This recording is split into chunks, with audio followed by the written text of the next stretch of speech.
Hey YouTube, it's Jimmy from J2K Cars. Today what I'm going to do is I'm going to try to lower the rear a little bit more so that way it gets that nice semi-stance look. Since the corner balance is completely fucked up, we added the wing, we've added this front splitter, we took stuff off the rear, we did this, that, we're going to add a turbo later. So at this point the corner balance is not accurate at all.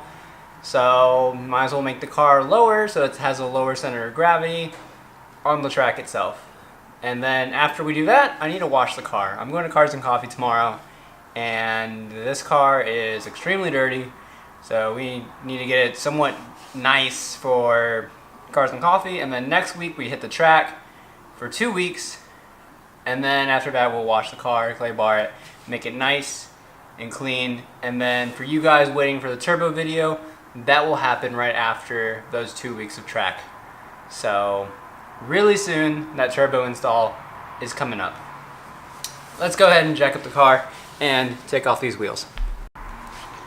So if you look at everything, I got my measuring tape and I've measured the front already. The front is about 14.3.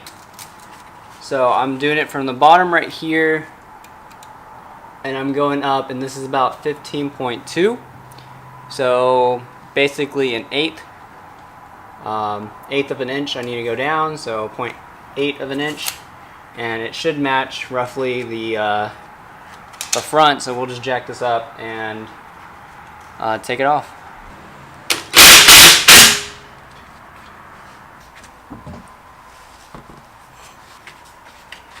Right, and once you have that nut loose, you can then turn it physically with your hand left or right, and it will lower the coil. I think I'm going up. Yeah, I was going up. And you do that until you get it to the right desired height that you want it, and then you just screw the nut, tighten that nut back in, and it's set. Alright, so the nut's secured. Let's go ahead and put the wheel back on, and then we can lower it and we'll see how, good it looks.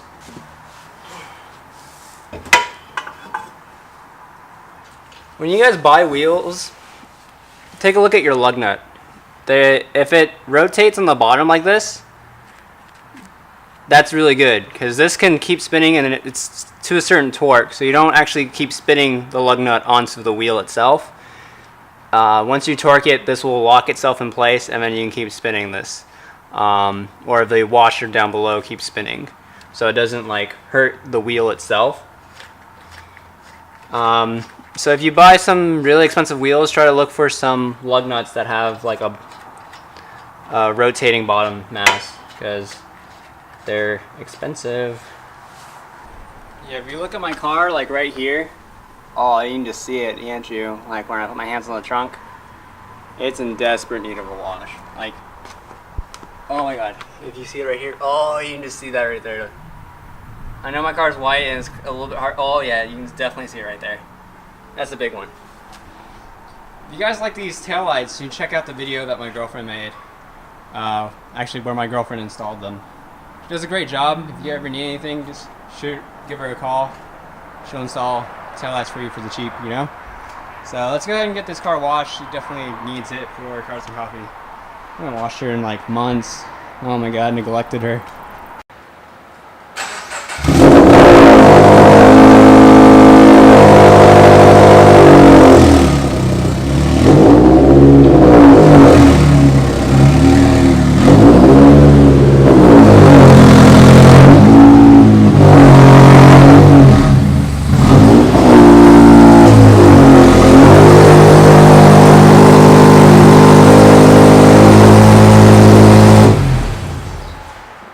Oh, these are some GT3 carbon fiber mirrors that we're going to be putting on my car.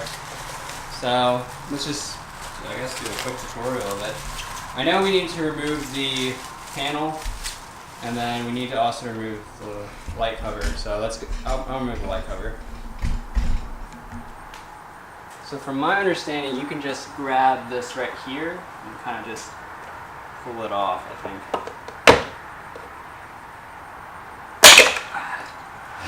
Yeah, and then there's 3 bolts right here to remove. I think these are 10 millimeters, they're usually 10. Yeah, they're 10. 10 millimeter bolts. They're not that, yeah, they're not on there tight. The carbon fiber ones are, what's it called? They're not adjustable from the inside, right? You gotta do it by hand, right? Mm-hmm. That's what I hate about them. Yeah, I hate that too about the carbon fiber ones. But it's whatever. Fucking race car. So at this point in time, you need to remove the door card. So in order to do that, there's one push clip that you remove, and then there's one screw behind the door handle, and there's 2 screws on the, I like to call it the, oh shit, I need to grab onto something door handle. So there's 2 behind that area where your silver trim piece usually goes. Mine's carbon fiber, so you have to pop that off to get through it.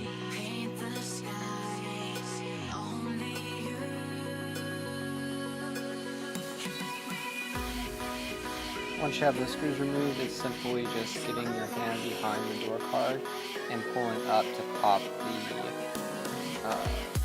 pin, and then your door card can simply go off. Next, what you want to do is you want to take off the motor or the wire harness to the motor that connects to the actual harness itself, and that will allow you to take out the old mirror, the old mirror. Now it is. Okay.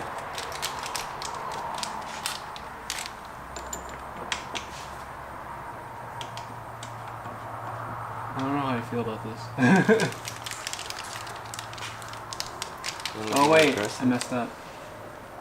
You're supposed to take the gasket off the OEM one. I messed up, guys. You're supposed to take the gasket. Yeah, that little gasket right there. I'm working on my car. Alright, so you do need the rubber gasket. You have to pull it out, and then I ended up cutting it because the connector wouldn't fit. And then these go right there. Just leave it like that.